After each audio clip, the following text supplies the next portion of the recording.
All right, welcome everyone. It's Steve with Aptera Club. I'm joined by Brett Belen. Is that your last name? Beelan. Beelen, Brett Beelen. Brett Beelen is the founder and owner of a company called Solarrolla, which one of you guys told me about it. And so I checked them out and I thought they were doing some really cool stuff. And so I invited Brett to come onto our channel and kind of tell us a little bit about him and how this whole thing started. So welcome, Brett. Thanks for having me. Yeah. Yeah, so Shit. tell me, like, what is your background and how'd you get started in this thing? Well, just kind of grew up, wrenching, I guess. Grew Uh-huh. up with the proverbial wrench in hand guy and went on to engineering school and just built a lot of cars. But I always had the desire to everything I do, just kind of take it that next step further and find deeper purity and meaning in it. And so I started out street rodding with my father, and street rodding, is you take the best components of different kinds of vehicles and you put them together to have, something special, something that's exactly what you want.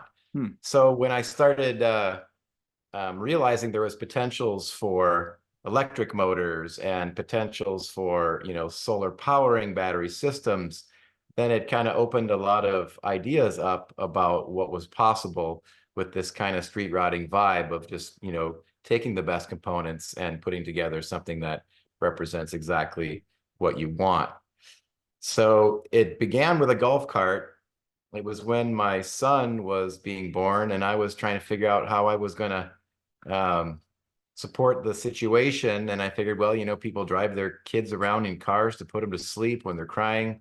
I'm like, I'll just Okay. build this little golf cart and I'll put the little, you know, car seat in there. And then I'm like, well, I'll can't justify a gas cart, so I'll get an electric cart and I'll put some solar panels on it, keep it charged.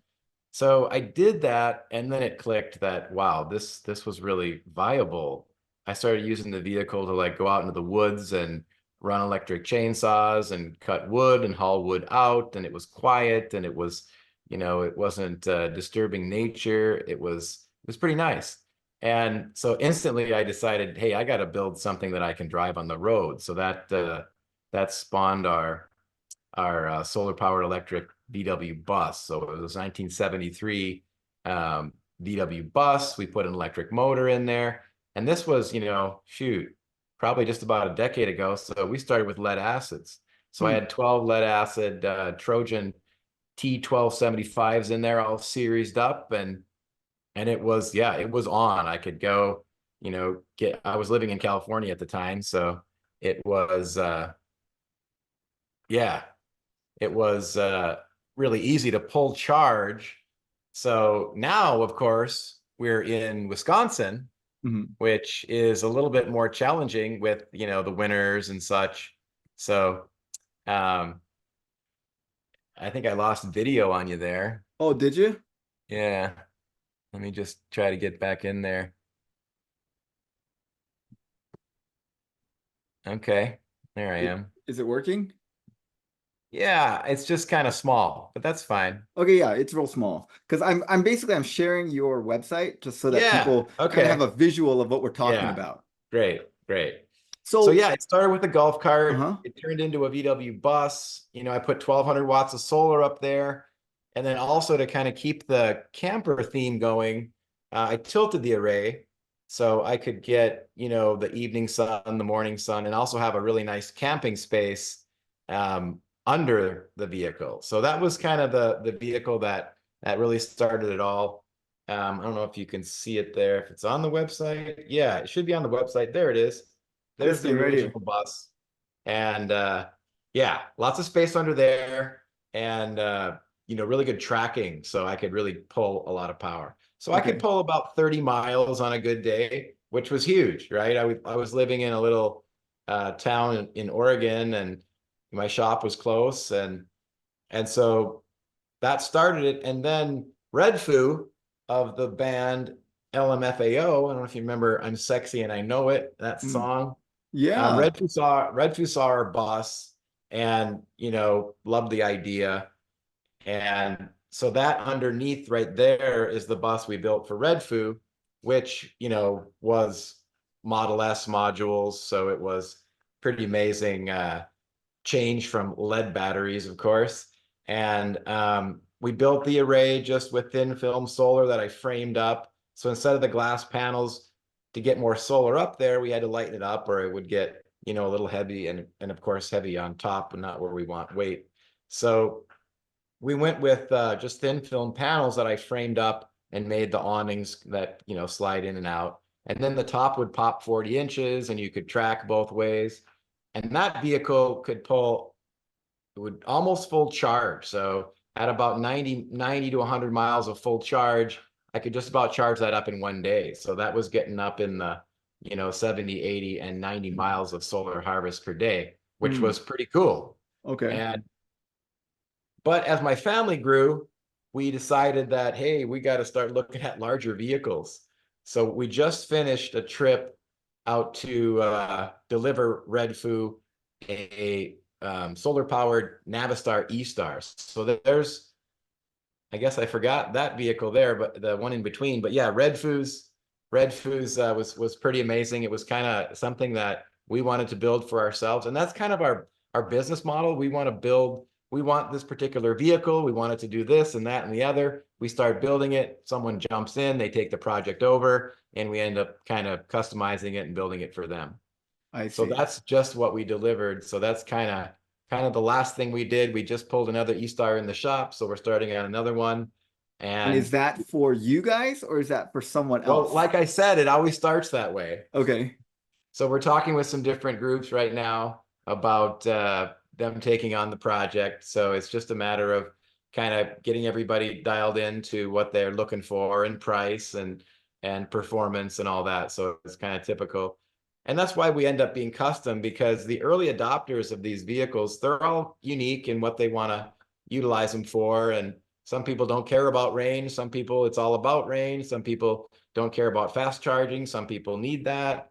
Some people just are happy with trickling in 30 miles a day.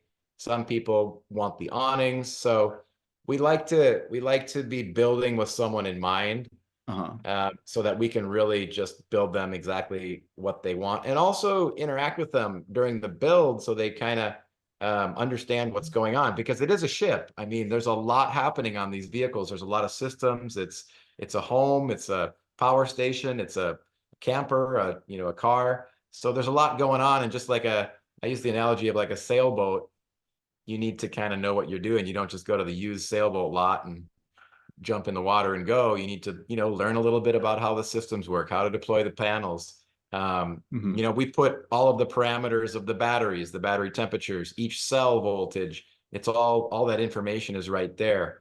So it's definitely something that we like people to come during the build and participate a little bit and see some of those key portions of the build so that they're really connected to the vehicle so they can get the most out of it. I see. Yeah, that makes sense. So this going back to this the very first thing, the golf cart.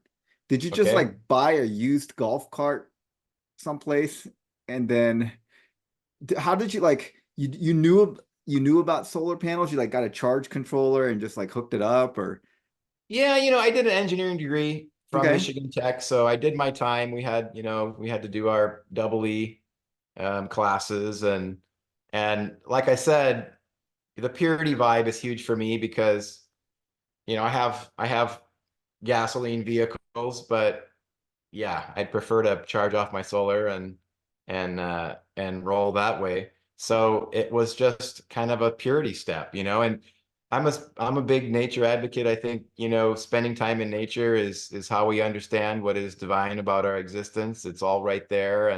And the more we can be quiet and listen, the more we can respect and work with nature, God forbid, migrate with the sun a little bit. Hmm. That's what's made me happy in my life. And I feel like, if I can help people to kind of, just swiftly travel through nature quietly without leaving a huge print and a bunch of noise and a bunch of stank, Hmm. then I'm doing something for them, and I'm doing something for future generations of people that will hopefully also be able to connect with nature in the way that I have. And So that's kind of the root of it for us. It is a bit Yeah. of a spiritual journey. Is, you know, when I get in my vehicle, it's a really different experience. When people start driving their Apteras, I hope they feel Uh-huh. that when you have your charging station with you, somehow it just changes the whole dynamic of your driving, Hmm. and it makes you feel more present because you have everything with you. You're not off in your mind thinking about your next, the gas station, or, and also for our company and our mission, it's important that they're living quarters.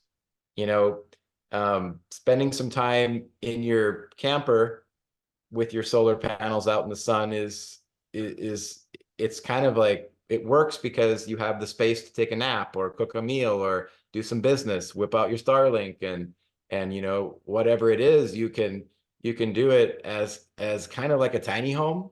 So Hmm. it's kind of like tiny home meets EV meets power station, camper, all rolled up into one. Okay. Got it.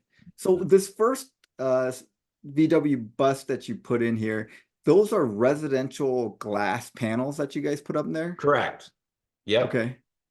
And why did you pick a specific one, or you're like, well, these are the cheapest ones I could find, and that's what I'm going with? I basically I picked them. I picked them based on their dimensions. Okay. And at the time, um, if I remember, they were a little cheaper than some of the other brands that I wanted, but there's not a lot of controllers available. So I think that array came in at 120 volts, Uh-huh. like right around, where my maximum power would be made. Uh-huh. And the battery pack, the 12 LEDs were 144. So I had a Okay. step up situation. And I Okay. just used these really simple little, Amazon controllers to step up each panel. But then putting those into series was not reliable. Hmm. I mean, there's not a lot of components. I've been threatening for a decade now to build this controller, but I just haven't gotten around to it. But basically, one that can take a higher voltage, that can charge a higher voltage battery pack. We obviously have plenty of 12 and 24 and 48, 60, 72-volt Hmm. equipment out there, but something that is made to, pull in solar panels at, say 120 volts and boost it up and do maximum power point tracking and all that. To my knowledge, doesn't exist yet. So maybe some of the major items, I mean, sure, Aptera is working with something like that. But yeah, I just haven't got around to it yet. But yeah, that was a challenge. You asked about some challenges. That was definitely a challenge to get that power in efficiently. And I Hmm. did, but it was definitely more cumbersome than it needs to be. And I would have to, recalibrate here and there. And it was certainly a bit annoying. Yeah. But what I've done since, because so I went to lithium batteries even in that vehicle. But what I did was um, the same thing I did on the Root del Sol E-Star, which is have a secondary, like a house battery. Yeah. So then your solar panels can charge that battery, and then you can transfer that. You can either use that, for your appliances or whatever, but you can also transfer that into the main pack. So there is some losses because you're going through a couple components, so it's not Right. ideal. But after doing this for, a while now, a lot of that solar power gets used for, when you're camping for cooking, you want to run the AC, you want to run some fans, you got music going, there's lights. So, it's having it first serve the house battery. It also works. Uh-huh. Red Fuse went directly into the main pack. So 300 volts of solar down into 300 volts of battery. We Uh-huh. did use an AIM. So AIMS makes a charge controller that'll take higher voltage, and it's a buck controller, so it's just stepping down. It's not boosting or anything. But so slowly there are some components that are coming out off the shelf that will get you there. Okay. Because that seems, because when you have a house battery, you're going from DC, then converting it to AC, and then using it in another, then using the AC to charge Yeah, theoretically, the well, that's what we did with the Route del Sol vehicle. uh-huh. However, with the VW bus, the AC chargers that I use, the Thunderstruck motors, 2,500 watt AC chargers would also take DC. So what I Oh, did was I just built a little 110-volt battery pack, charged that with the panels, and then I had it all automated. So, it would just transfer. So it was a DC to DC transfer. So it okay. wasn't too bad, Right. but definitely with the Route del Sol vehicle, we had, solar panel, charge controller, secondary pack, inverter, EVSE. So there's quite a Yes. few links in that chain, and Right. that means losses. But but Right. for people, but for people that they have an already production EV, it's a really easy way to get power in. You just charge a secondary battery, and you get losses, but you don't have to. You know, right now the cars don't have a MPPT input, so hopefully that'll come soon. But Yeah. until they do, you got that secondary pack. Now, do any of your vehicles like charge as they're driving? Yeah, so definitely um, they charge as you're driving. Now, the the Route del Sol vehicle wouldn't charge the main pack as you were driving, would charge the house battery as you're driving, Uh-huh. but all the other vehicles will charge the traction pack while you're driving, which is Okay. nice because solar panels will put out a little bit more power when they're cooler, so they're getting air cooled as you're cruising, which is kind of nice. You see a little bit more power coming out of them. Uh-huh. Now, when I talked to Aptera, they were saying that one of the issues they were trying to deal with is as you drive, there's a lot of like shading and like they Right. go through trees and building the shade and Uh-huh. stuff, and that would like do some. I didn't quite understand it, but it would do something to the solar panels so they would not Yeah, charge as efficiently. it's definitely, well, you have to track the power point of those panels or you don't get the most out of them. And it would take some pretty fast tracking if you're doing 55 miles an hour and a tree passes over the top. It's going to take a little bit of time to catch up. Uh-huh. But the philosophy with the kind of cars we're building, and don't get me wrong, I think Apteras are super cool and I want one, but it's a little bit different than what we do. So what we're doing is pretty much a camper. So the Yeah. idea is you find a place that you want to camp and you spend a few days. You Yeah. pull out your awnings, and if you have some satellite panels, you put them out as well. And you spend a few days, camping, hiking, swimming, whatever, and you're letting that vehicle charge up for your next 200-mile run. Right. So the Aptera has, more of a commuter style, um, application, it appears to me. Yeah. And so for us, like I'm saying, and really it's about time with it's about time with solar charging, right? So we Uh-huh. can't take enough solar to charge up in an hour. So, but we can get that power if we keep that vehicle in the sun all day with our awnings out, right? Hmm. So it becomes a matter of, well, if you got the time, if you're using the time anyway, say for, napping or as I mentioned, cooking or any of those things or hiking, it just kind of like you're not doing anything out of the ordinary. Your Right. vehicle's just kind of charging while you're doing other things. You're not Sure. like waiting around for it, you Hmm. know.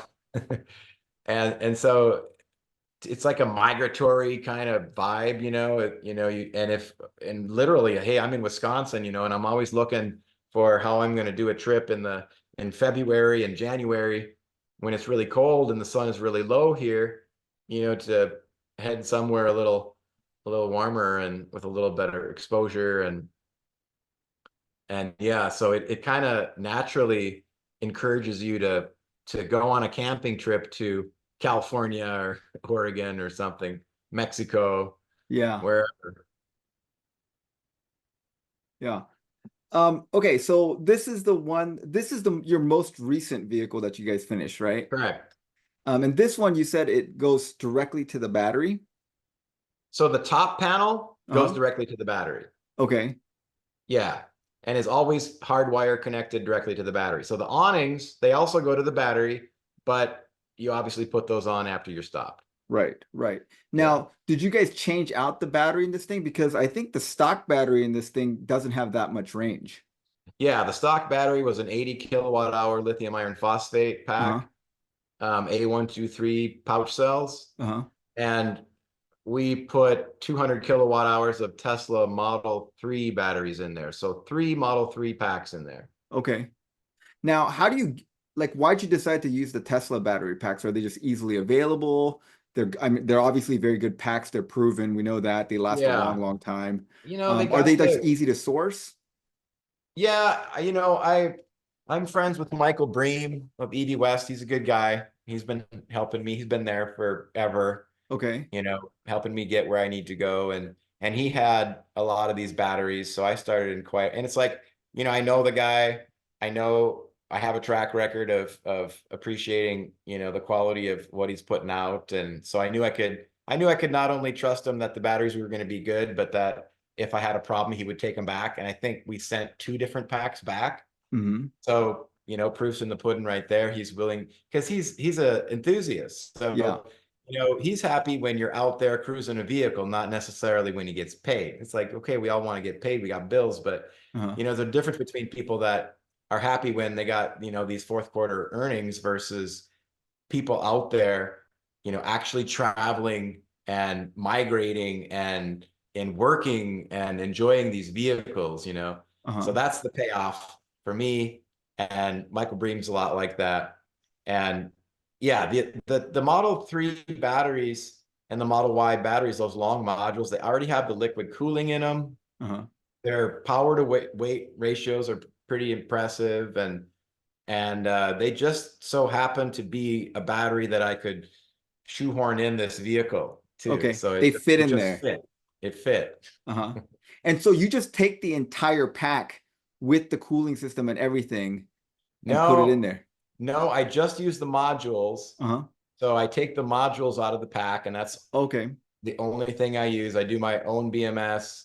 I do my own cooling fittings and stuff, and then route my own cooling system. Oh, So okay. just the modules and the cooling ribbons that are within the modules, Correct. but everything else we pretty much do ourselves. Okay. Are you using the lithium iron phosphate Model 3 packs or uh No, the other no, they're kind? 2170s. Okay. Yeah, Okay. And so those things, how many modules are in a Model 3? there's 4. So there's 2 long ones and there's 2 short ones. So Okay. there's on the long range packs, there's 2 like um 25 cell packs. There's like 40 in parallel, and then Hmm. there's 25 in series, and then the shorter ones. So if you can imagine the bottom of the car, the shorter ones are on the outside and the longer ones are towards the inside. I see. So we we use 3 Model 3 packs, so 12 total modules, but we arranged them 2 large modules, wait, 1 large module and 2 short modules. So just Okay. under 300 volts. I gotcha. I gotcha. Yeah. All right. That's cool. So, is this your kind of full-time business, or do you have like a day job and this is kind of your side No, hustle? this is it. Uh-huh. This is it. I mean, I'm just an enthusiast of Uh-huh. off-grid power. So I'm doing a system with my neighbor right now, and I'm just always involved. So we also do like tractors. Like I just finished an old 52 Massey Harris electric. It's super fun. It's super useful. So you Working on converted a the farm here. tractor to an electric. Yeah, Okay. So it was a diesel tractor before? it was a gas A tractor. gas tractor. Yeah, Okay, so you just rip out the engine and the yeah, transmission on the thing and just put in exactly. a motor and some batteries and a controller Yeah, or whatever. yeah. Oh, Mhm. okay. And is there an advantage to that? Are they more reliable that way or? Yeah, well, I mean, it's quiet again, and Uh-huh. it feels safer to me because I can hear really well, Uh-huh. and I don't like things that are idling. They're just Yeah. sitting there burning power, and it Yeah. makes me all Just seems anxious, and oh, I inefficient. gotta I gotta do something with this thing because it's running. Uh-huh. Right. Whereas, like, I can sit there and think about what I'm gonna do, and then I throttle up and do it. Yeah. You know, Yeah. and it's nice because the electric motor runs the hydraulic pump, so I can just sit there doing hydraulics without, again, the motor running, Uh-huh. and I just charge it off my solar setup. I'm going to put a panel on it, but right now I'm just charging it off my solar setup. But like quads, snowmobiles, I mean, scooters, my yard is littered with fun little vehicles like my riding lawnmower. I love that thing. It's just always ready to go. Sits there in the sun. And Uh-huh. I mow the grass and it just sits there. It's always ready to go. Is that So thing solar powered too? yeah, Oh, that's cool. So it's it's got like a cool little because shade on it. yeah, exactly. That's It's awesome. nice. And I can mow at night. I can Uh-huh. turn the lights and mow at night because it's not really loud or anything. Yeah, yeah. That's Kind awesome. of funny. Yeah, yeah. I didn't think about that Ultimate because yeah, procrastination. the riding lawnmower is just loud, and then I remember just I'm always like burning up because I'm like in the sun doing Yeah, the riding lawnmower. exactly. Yeah, that's terrible. But that's pretty cool. So you this VW Bug that you made, the very first one, that one you said was a 1200-watt system. Yeah, the very first one had This one. four 300-watt panels. Yeah, so this was a 1200-watt system, and you got about 30 miles on a good day. Right. Yeah. So when you hear, like, did you know about Aptera before I contacted you? Had you heard of it Yeah. before? Okay. Yeah. Yeah, so it was not new to you. No. So their claim that they can get about 30 to 40 miles off a 700-watt system with a super light aerodynamic vehicle, that doesn't seem crazy to you. Yeah, I mean, it's I don't know if you've ever remember that company Lightyear, Yeah, the yeah. Dutch kids. Dutch Oh, yeah. kids were doing that. We Yep. were we were talking a little bit back in the, way back when, I mean, just a few years ago, I guess. But they were also kind of went that direction of really lightweight. Yeah. And the thing is, I don't really rate my vehicles based on any standards, Hmm. except, hey, here's what I got when I went cruising down the road. Right. Well, I don't have a track where I go around in circles and then say, okay, here's the watt hours per mile. Yeah. It's like, all right, if you're going up hills from this place to that place, you're going to get that. Uh-huh. And so it's like, you know, that's one thing I'm really proud about our company is that we've seen these numbers. We're Uh-huh. able to say we're not speculating what you're going to get. We see what you're going to get. We can tell you what you're going to get. We can tell you what you're going to get based on the seasons of the year, Hmm. based on, when you're climbing and what your regen is going to look like. And it's a little different in the world when you're out there in a headwind Yeah. and and the sun, of course, you got partly cloudy, you got full sun, you've got winter sun. I mean, there's so many variables that it's almost easier to explain instead of by the math, just by the experience. Mm. Hmm. Like, here's what we got from here to here. Like Red Foo's vehicle, unfortunately, we went a little bit over deadline, Uh-huh. and so we just needed to deliver it.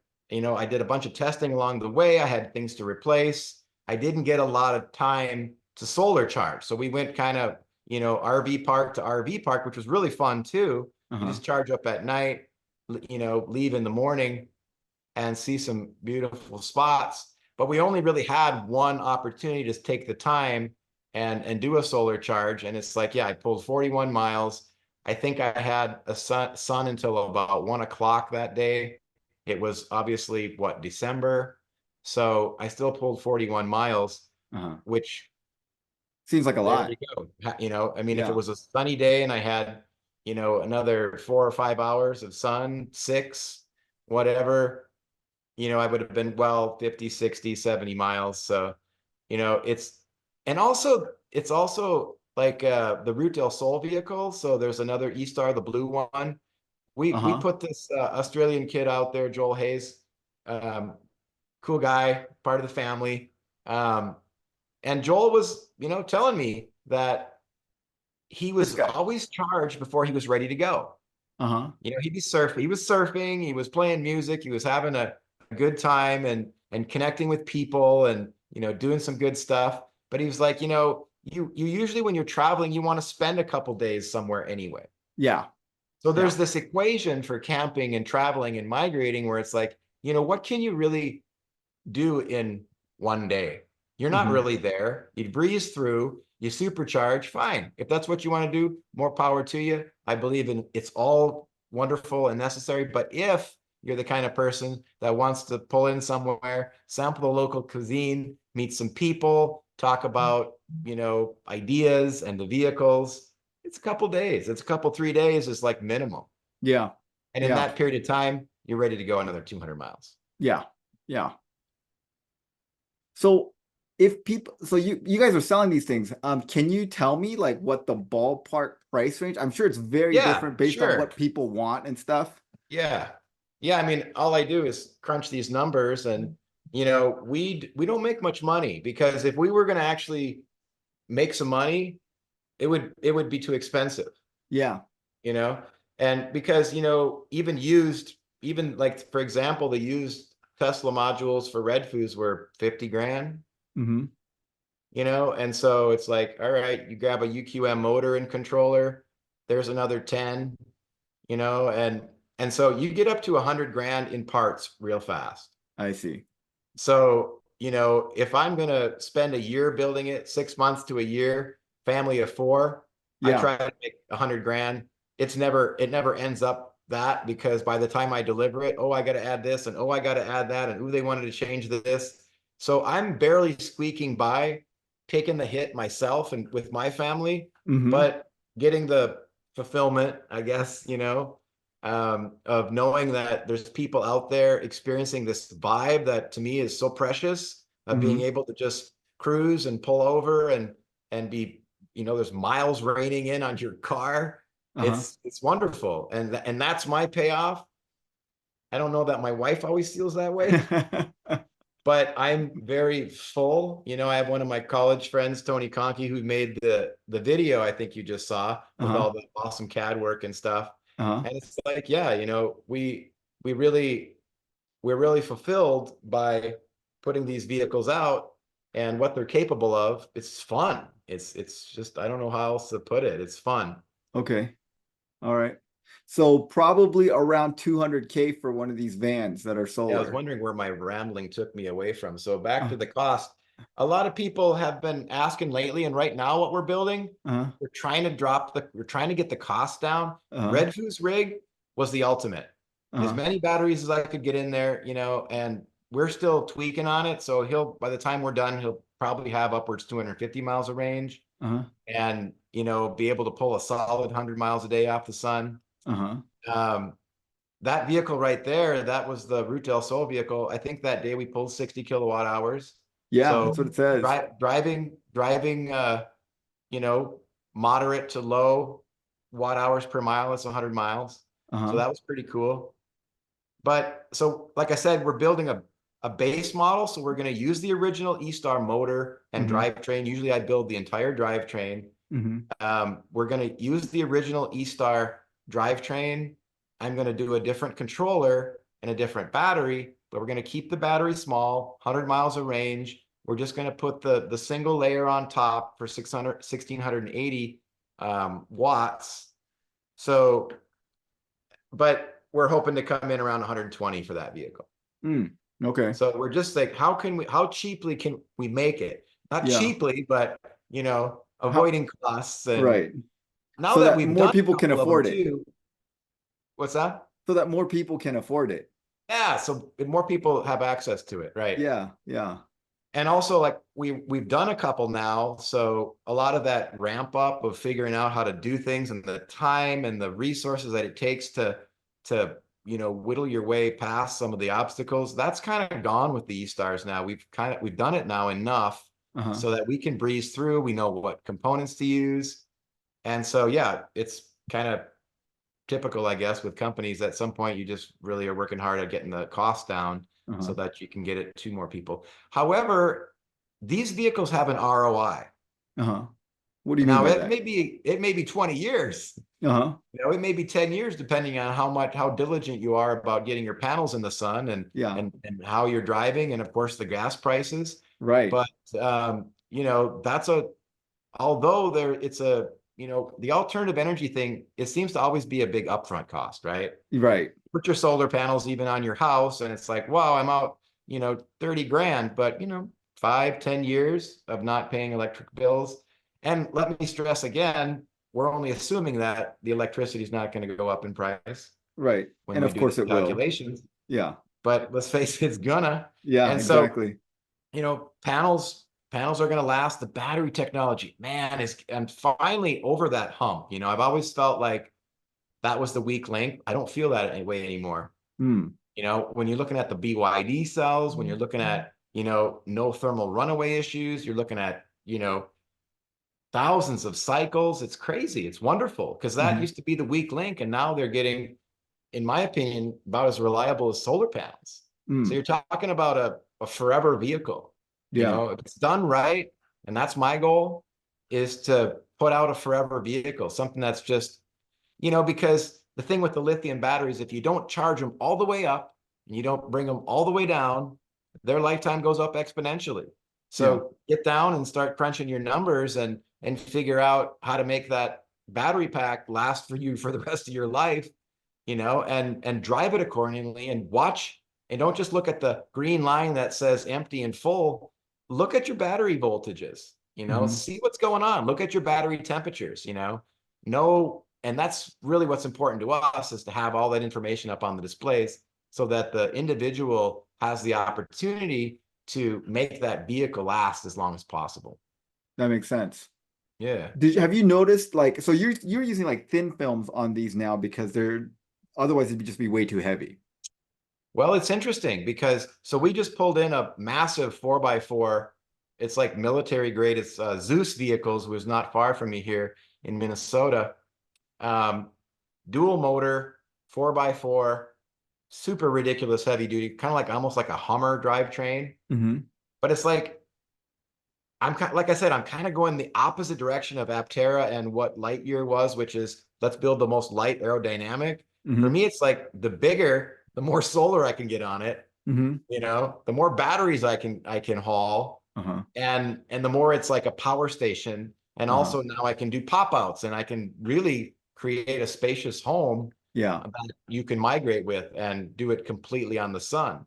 Hmm. So I might actually put glass panels on that vehicle Okay. because I've worked with the thin film. Hmm. Obviously, that picture there is thin films, framing them, and with aluminum framing, and that's a pretty nice option. And then the light leaf panels. I don't know if you've heard of the company. This is what we use on Redfood's rig. They're No. carbon fiber.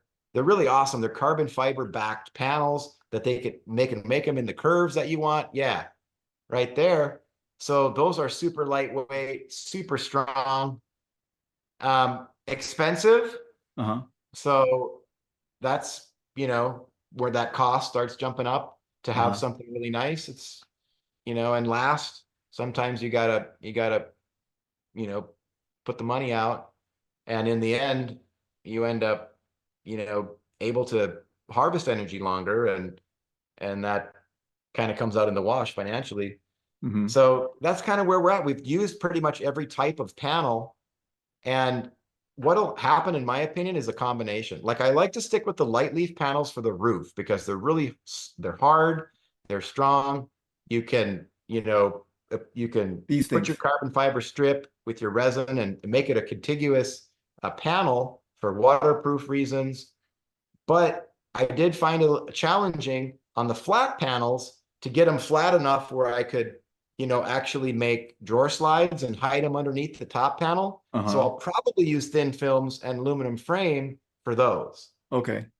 So Now, do you worry about the longevity of these panels when they're like being vibrated on?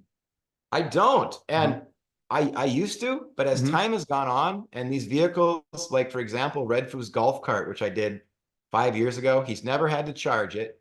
Uh-huh. There's 400-watt thin film panels. They look awful. They're all oxidized. They put out 90% of rated power. Mm, It's like I've not seen them fail. I see. So if they're framed up right, and now it's like we're putting spray foam on the back and trimming them. So now you have rigidity holding them from any kind of fatiguing. Uh-huh. We're doing engineering and FEA on them with fatigue and seeing, hey, what's going to happen here.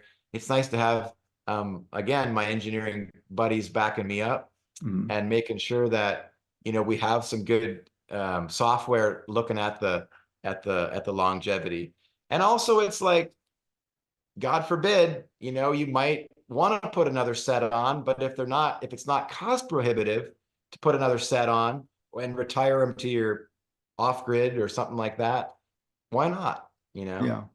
But it's like, so when something's going to last 10 years, 15 years, it's like, yikes, that's pretty amazing. That's cool. So do you have any like future plans other than doing these? Are you just trying to, you said you were looking at these Atlas vehicles and Yeah, making some Zeus. kind of some bigger, Yeah, better. that's what I'm excited to build. Uh-huh. Um, I want a vehicle that can put out a megawatt, you know? So Okay.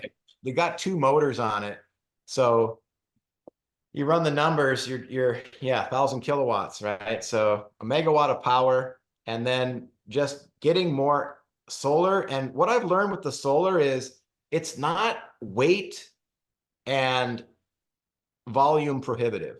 In other words, if you use thin film, you use the Mhm. light leaf panels, you're going to add, okay, you add another 200 pounds to a, 15,000 pound vehicle, it's relatively negligible. Yeah, yeah. But the charging capabilities over a given day, over 3 days, is super significant. Mm. So I'm looking at, you know, how well, like the deployment is where the challenge comes, right? Because we got Yeah. to How to deploy, unfurl it. yeah, and Hmm. it's got to be strong. It's a kite.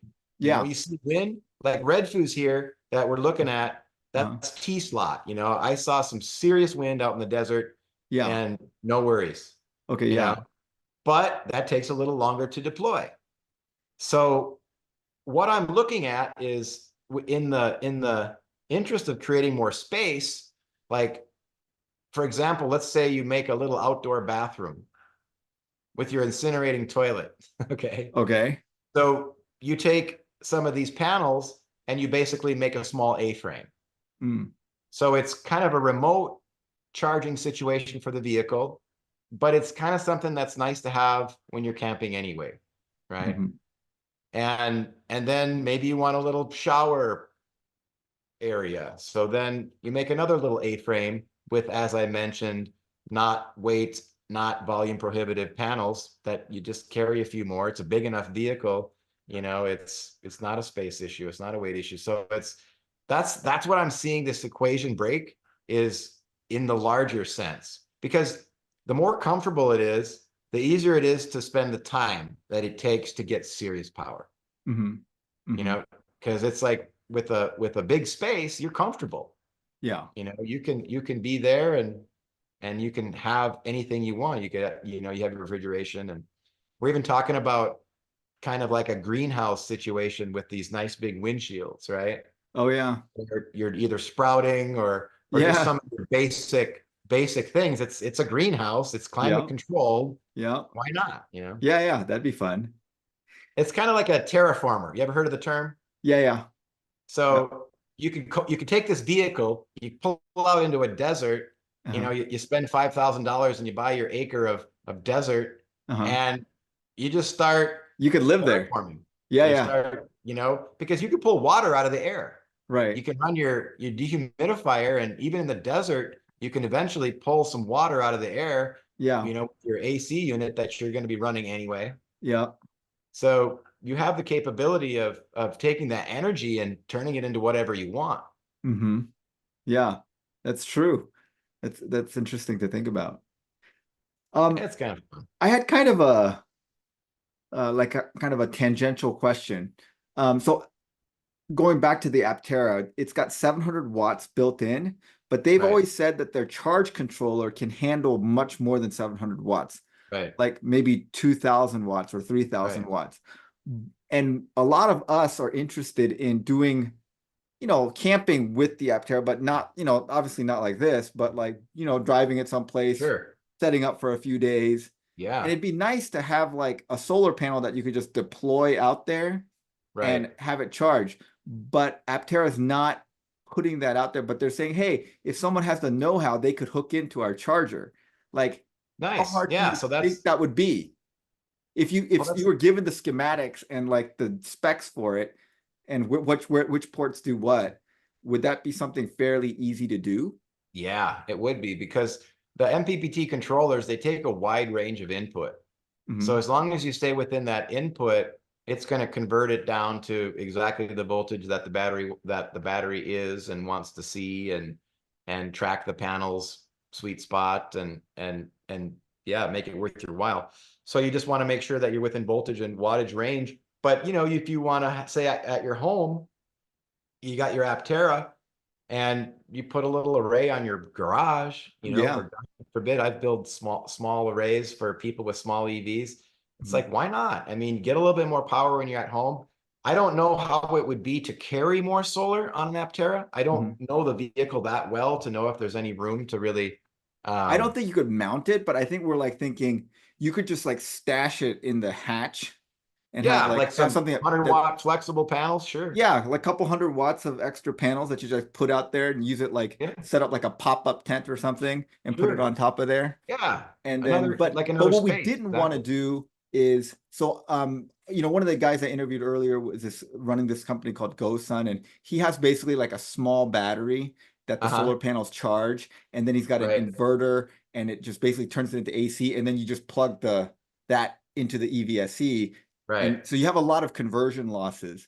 But since like Aptera has a solar controller, it would be Right. nice if you could just plug directly into that and have it just Yeah, of charge course. better. And I think like if someone were to develop that and this whole Aptera thing does take off, there'd be a pretty decent market for that. Oh, for Like sure. I would certainly buy it for sure. Yeah, it's like a daily thing for us here at Solarrolla, Uh-huh. where we see so many different like revenue streams that we could be, pulling in based Hmm. on this little part or that little part or this little accessory. Hmm. We'll actually maybe even take some steps towards doing that, and then we realize that our heart's not in it. Yeah. And that what we really want is to create the whole vehicle, meet the customer, get to know them, break some bread, Uh-huh. talk about the joy You're in the about the vehicles, relationships. the relationship, Yeah. getting them out there in the world, getting the calls from them, good and bad, you Uh-huh. know, and that's what is fulfilling for us. And Yeah. so, as much as like I say, we are always kind of skimping by on the financial end of things to make it more accessible for people. You know, we're pretty we're pretty fulfilled. We're pretty happy. It's a really exciting time for these vehicles. Yeah. Do you know what happened with this guy, Joel, and his route this whole Yeah, did he finish the route or where is he? he has a little girl now, and he's a dad, Okay. and it's pretty cute. He got as far as Mexico, Uh-huh. and there was some bolts that you had to remove to track to tilt Uh-huh. the array, Yeah. and he forgot to put the bolts in, Oh and he no. saw some pretty good wind when he was driving, and he Oh flipped the gosh. array off. Oh And man. he got some sun power cells. He got somebody that was helping him rebuild, but Uh, it kind of went south. And yeah, and it's not over. I'm always ready and waiting to support him as he possibly continues to do that journey. So okay. All right. Awesome.